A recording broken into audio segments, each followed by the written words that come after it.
Hello, my name is Benjamin Fulford, and I'm here to talk to you about the secret government of the United States and why it is the world's largest problem.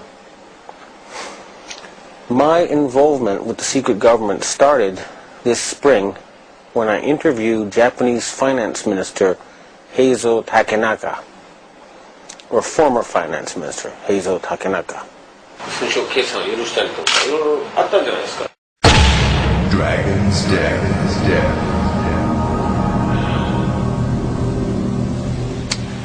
I confronted him with evidence that he had sold out the Japanese financial system to a group of financial companies controlled by David Rockefeller and the Rothschilds. The very next day, I got an email from someone who said he was introduced by Mr. Takenaka and he wanted to meet somebody. The person I met gave me this Freemason badge, and he said to me that he was a professional assassin. He said I could either continue exposing people and die at the age of 46, or I could become basically finance minister of Japan. Now I have all this proof on tape and video. This is apparently what happens to a lot of people on this planet. They get to a certain level and they're told either you join us or you die. And most of them join them, and that way they get the elite in their pocket. And that's the secret of their control. In my case, I would have probably had to do that too.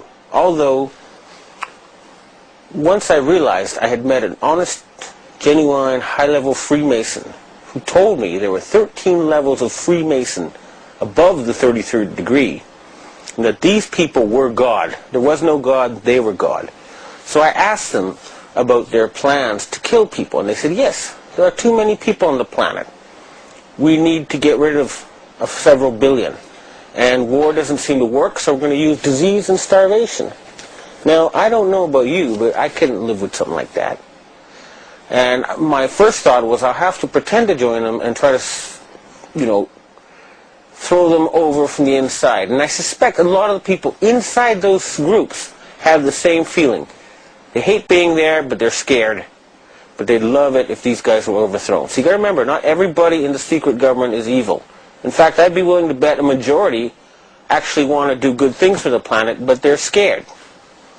In my case, the very next day after I got this threat and offer of a bribe from the ninja, well, the guy who described himself as a ninja, a Chinese secret society contacted me. It's actually an Asian secret society. It's not Chinese. It's Japanese, Korean, Vietnamese. It's all of Asia. And they offered me protection. And this is their booklet. One of them. This is the booklet of the other. Now, people who know will know this is real. They have 6 million members. More, actually. Including 1.8 million gangsters and a lot of very intellectual people. They can mobilize all public opinion in Asia. So, with their protection, I continued exposing David Rockefeller. And earlier this year, I issued an ultimatum on rents.com. The answer to the ultimatum was that the self-described assassin told me there would be an earthquake in Niigata Prefecture, Japan. And 2 days later, there were, on 2 consecutive days, earthquakes right on top of Japan's largest nuclear power plant. And I'll try to present this to people in the future. There was video taken of a ball of plasma in the atmosphere above Niigata on that day. So his answer was to hit a nuclear power plant with an earthquake machine and kill innocent people. And I said, why on earth would I not then retaliate? Well, that would be playing into his strong hand, now wouldn't it? He controls a lot of violence, a lot of instruments of death. The people who are behind him, these Sabbatean sect of Satanists, would love to trigger World War III. And I'm not going to give them that excuse. So instead, the Chinese societies and the Asian countries, you may have noticed, have started dumping dollars, big time. And they've stopped going to G8 meetings in Davos. And you'll also notice that their submarines, the Chinese submarines, have popped up right behind U.S. aircraft carriers in the middle of military exercises. What that means is that every single U.S. aircraft carrier is a useless sitting duck. The entire U.S. Navy is useless, okay? That's a fact.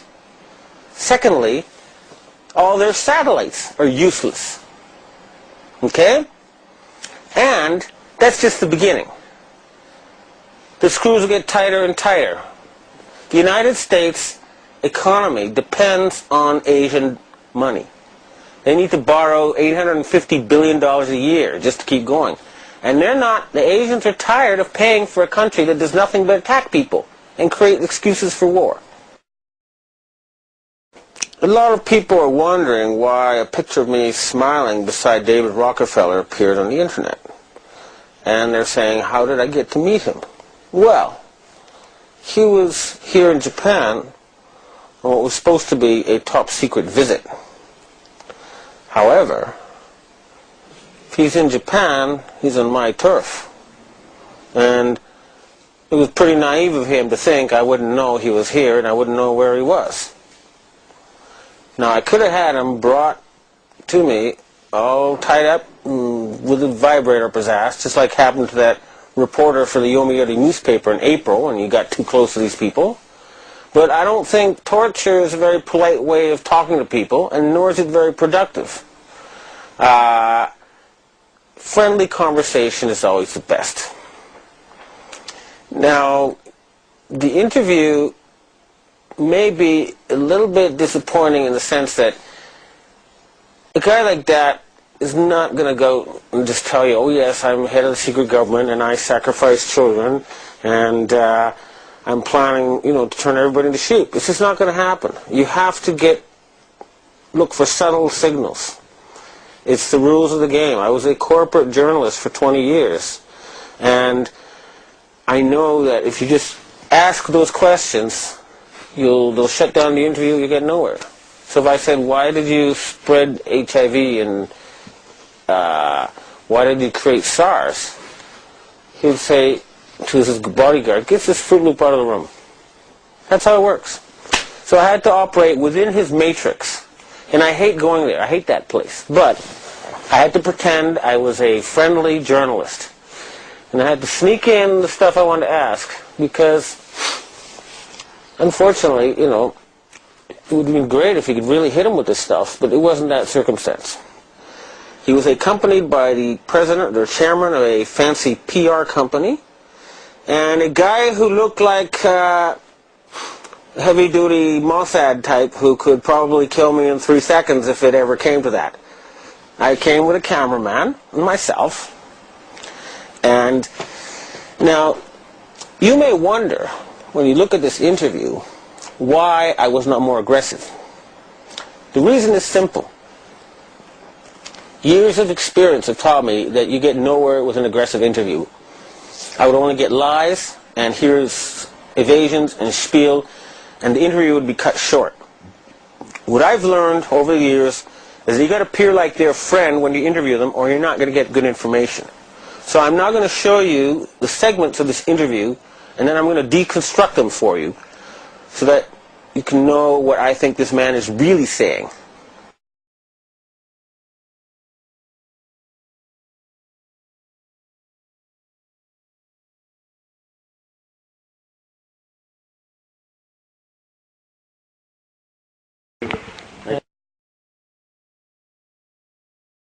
Meeting.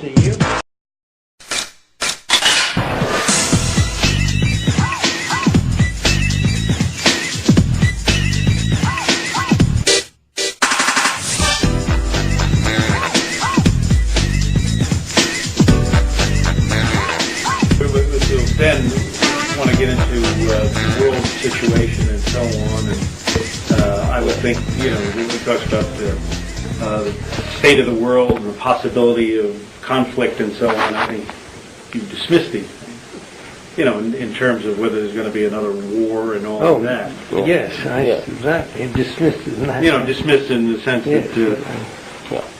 Okay. And if he asks you if you're running the world, I think you dismiss that as well. Sure, yeah. But I think we can dismiss that before we start. Okay. Well, all right. So let me start though. I know that I've read quotes from you before, and I believe also from your memoirs, where you have said that you would like to see the formation of a world government. What sort of vision do you have for, humanity to stop war and get its act together? So. Well, I'm afraid I have to start with what you recall. I don't recall that I have said, and I don't think I really feel, that we need a world government. We need governments of the world that work together and collaborate, but I can't imagine that there would be any likelihood or even that it would be desirable to have a single government elected by the people of the world. So I think whatever you heard was misrepresented my feelings. Okay. So the first question is, he says, I don't want a government of the world elected by the people of the world. Okay, that's the key little sort of wiggle thing there. He likes a secret government of the world, is my guess, not one actually elected by the people of the world. Okay? This is the key to understanding this. And he's denying the quote that everybody's heard of him that comes from his own memoirs. So that's his official face. I don't want a world government, but only if it's elected by the people. There's a quote if you go to Wikipedia and Google under David Rockefeller saying that. Now, what I've told you is my opinion. Well, you're the man. Now, the other thing is, people are worried about the situation with Iran and some kind of wider conflict emerging from that. What do you think is going to happen there? What's your view about the tensions between Iran and the United States right now? Well, I think the first thing is that Iran itself is a problem, but its relationship with its neighbors, probably from the point of view of the United States, is the thing that we would be most concerned about, because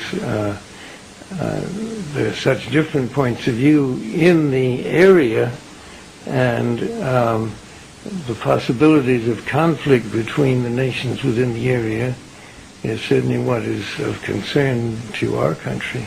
Okay. Now, here in Asia, people say that the current structure of world institutions is not fair. They say that European peoples account for 17% of the world population and 40% of GDP, but they control 4 out of the 5 permanent Security Council seats.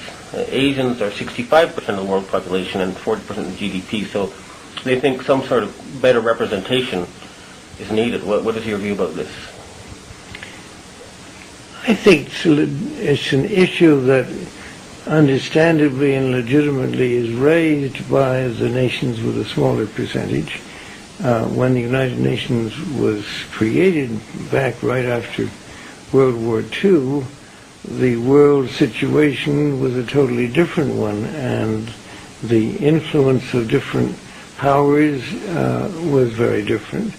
Therefore, I think that it is understandable that those nations with large populations that feel they're underrepresented have a point, and that this should be addressed.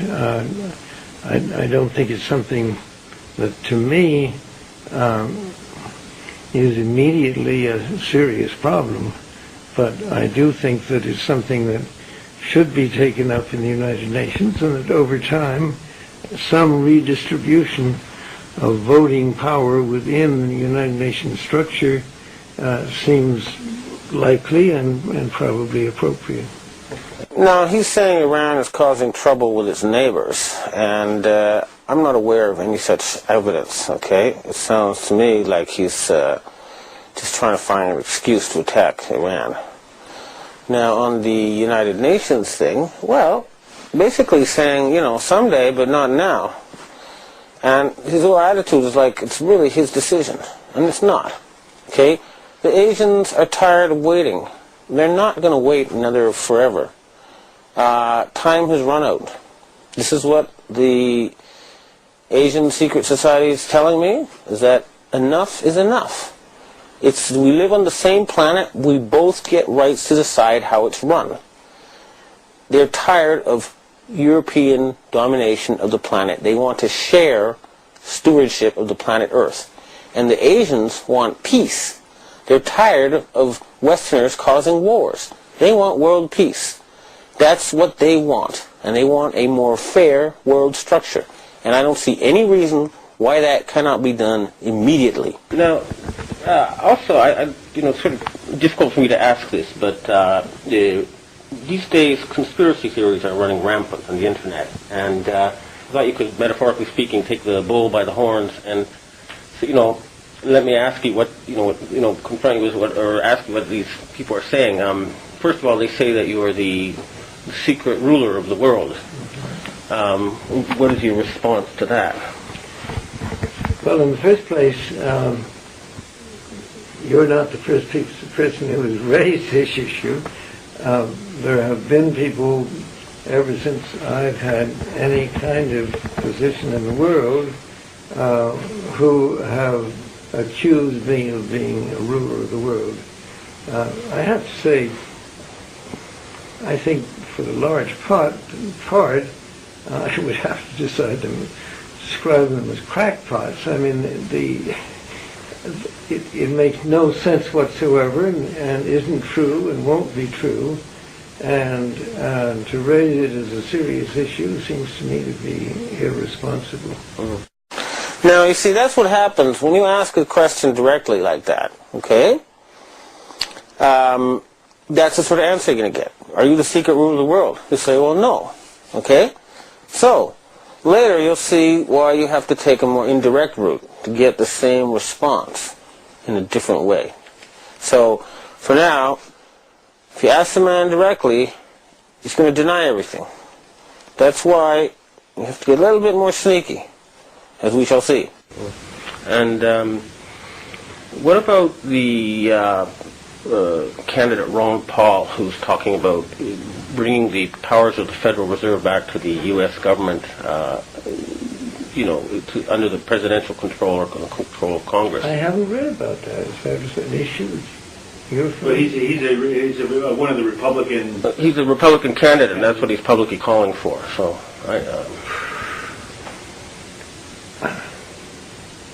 I would not look upon that as one of the great issues that needs to be addressed at this time. When you ask about Ron Paul, you got to look at his face and see, the look, right? It's like, what? And it's like, is this true? Like, why haven't you two dealt with this? But it's clear that he's so far removed from what's happening that he doesn't even know that Ron Paul exists or is out to take the Fed back. That's how far above the clouds this man thinks he is, or is insulated by his coterie. The source of his power is under threat, and they don't even tell him.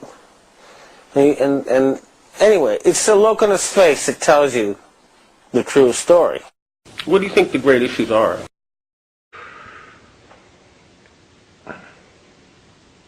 I would not look upon that as one of the great issues that needs to be addressed at this time.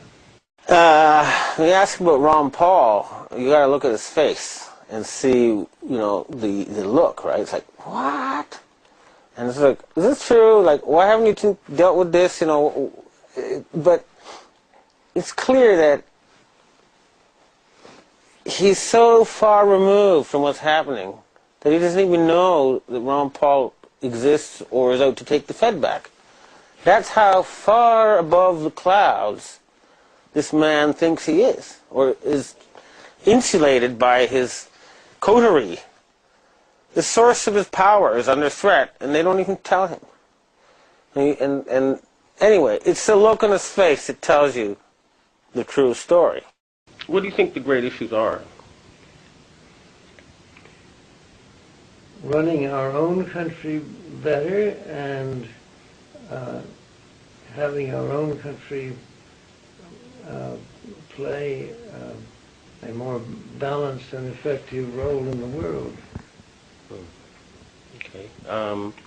And what's wrong now with the way it's running, the U.S. government? You mean wrong with our country? Or? Yes. Mm-hmm.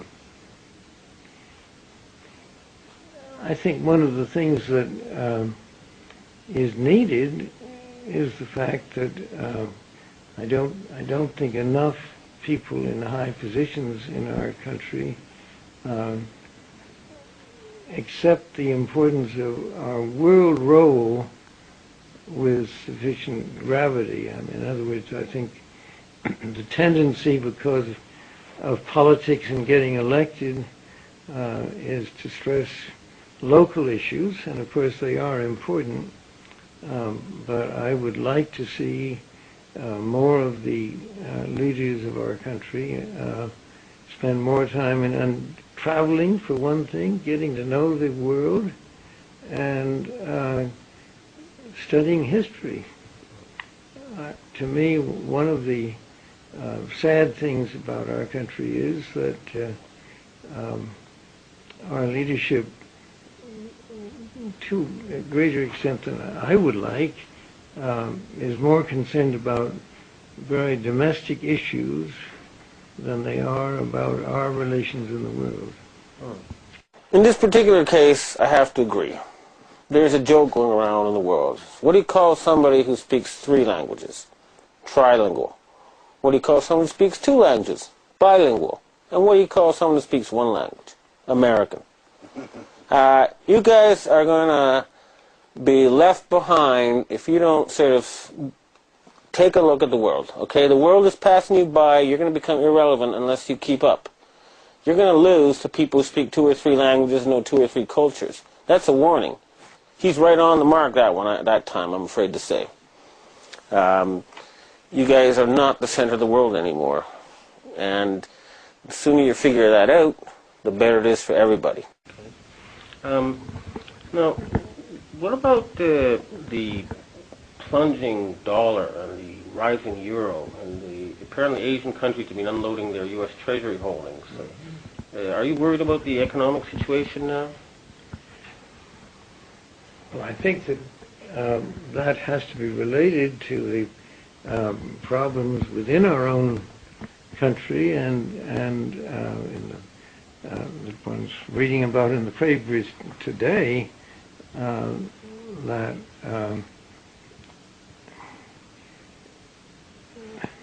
there's grave concern about what our role should be, how it should be handled, and how we should better manage our own domestic economy. And I think this is becoming a serious issue that is going to have to be addressed by any politicians who wish to be re-elected, that they have to see that the issue of our economy and what influences it is better understood and more successfully addressed. He looked quite worried when he talked about the collapsing dollar, and there's a good reason for that. The face value of all the dollars in the world is 10 times greater than the value of the U.S. economy. The Asian countries are saying, we're not going to use your dollars anymore if you keep going around killing people. And we're not going to support an army that's just attacking us. So this is your weak spot. This is your Achilles heel. And it's being attacked by the Asians. And that's no coincidence. You'll be meeting the Emperor, is that correct? I'm I'm looking forward to that. What will you be talking about? That will certainly, to a large extent, be his decision. My impression is that emperors tend to lead conversations. I have had the good fortune and privilege of meeting him a number of times before. I would hope we would have a chance to talk a little bit about his views of the world and how he feels our country is relating to Japan. But also, our family has had quite close relations with Japan for many years and with the royal family. So my suspicion and even hope is that we might also talk about those relationships in the past and where they might go in the future. Japanese newspapers have talked about this weekend an imminent fundamental change in U.S.-Japan security relations. Have you heard anything about this? I don't think so, really. And it's not an issue that I would think the emperor would want to discuss with me. I can't imagine that would be one of the things we talked about. I don't think it would be appropriate. Right. And your nephew, Jay, he studied in Japan, didn't he? He spent 3 years here. And do you have good relations with him? Some Japanese people are telling me that you had some sort of fight, but again, I don't know. No idea what they're talking about. We have very close, loving family relations. I don't know what... Right. Well, again, this is just what people have told me. I don't know, that's why I'm trying to confirm it. Now, I don't think they knew what they were talking about. Now, which issue do you think is more important now, the war on terror or global warming? There are two major issues, both of which have to be addressed. They're very separate, and I think the way we deal with them there have to be different steps taken. They're just fairly separate issues, but both major importance. Now here is where the indirect method gets you much better results, okay? Now, why, you might ask yourself, does his family have close relations with the imperial family of Japan? What reason could there be for that? The emperor doesn't go around meeting anybody. In fact, he hardly meets anybody except very, very senior government officials. So he's basically there revealing that he is arriving as a secret representative of the secret government of the United States to talk with the secret government of Japan. So here you have it. This is where he's admitting what he's denying earlier. That's the only explanation I can think of.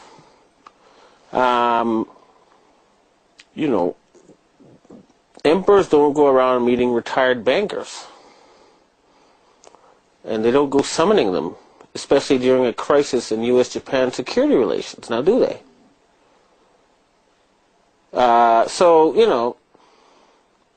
It doesn't make sense, except if you think of him as a secret ruler of the United States, and you think of the emperor as a secret ruler of Japan. That's the only reason why it makes sense for them to meet at this time.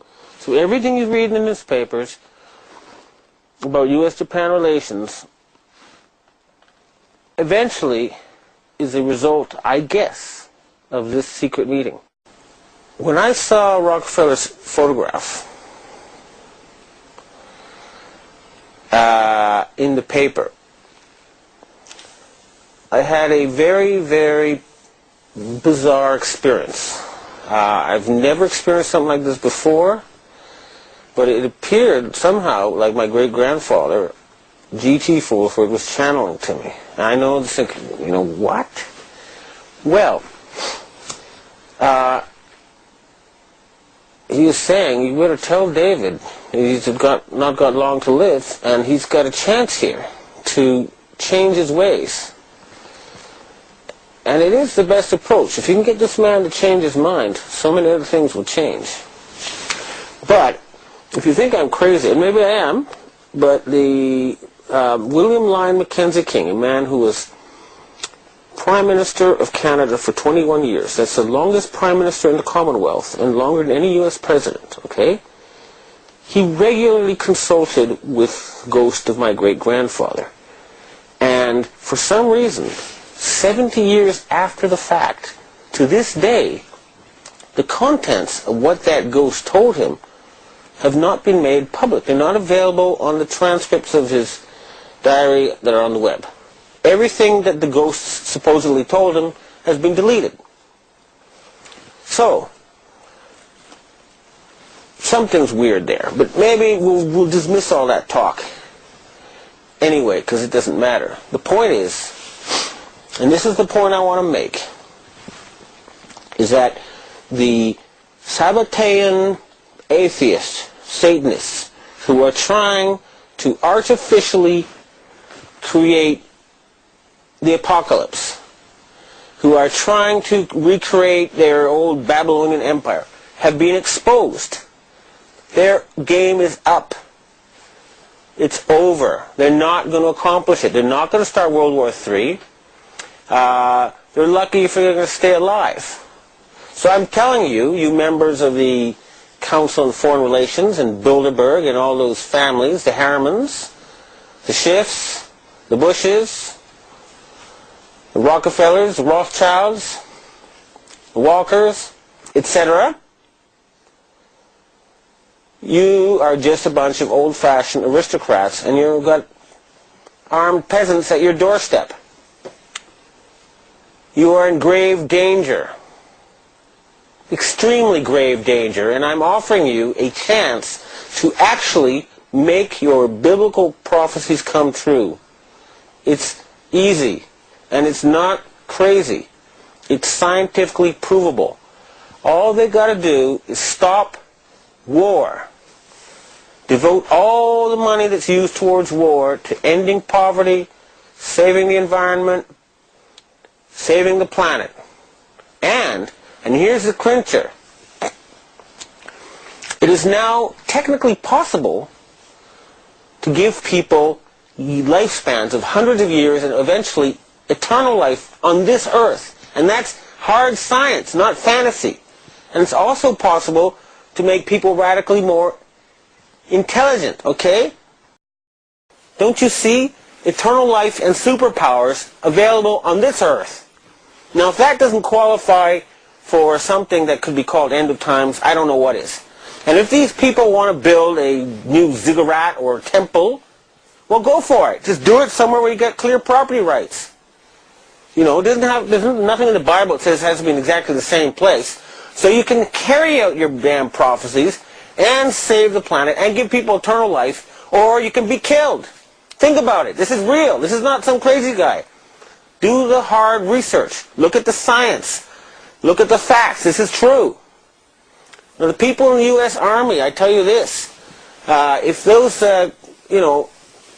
members of your elite slave-ruling class, who you just become dimly aware of recently, do not take this suggestion, I strongly recommend that the Provost Marshal arrest them. And if you dismantle their so-called charitable funds and their trust funds, which is just disguised form of landed aristocracy, you'll find that there'll be more than $100,000 for every man, woman, and child in America. There's a lot of families that could use that kind of money.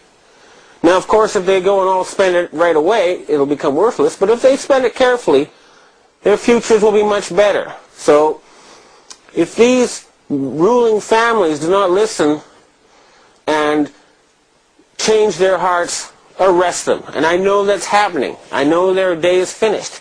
And to you in the military, I say this. Why are you murdering innocent women and children?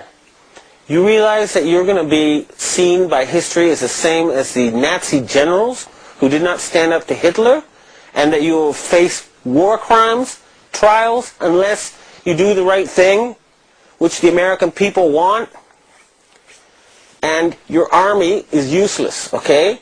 Think about it.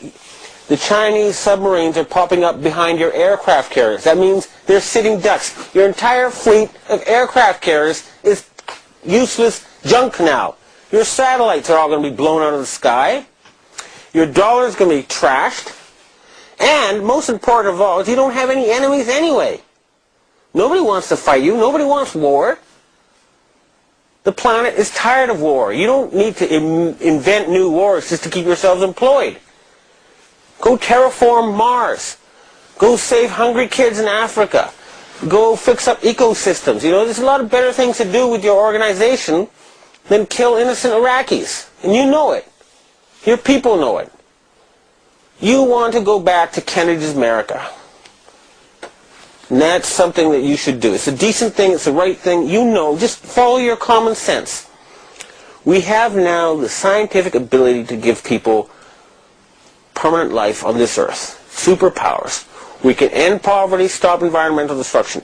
You want to do that, or do you want to keep on with endless war? And to you conspiracy people, I have a word to say to you guys too, okay?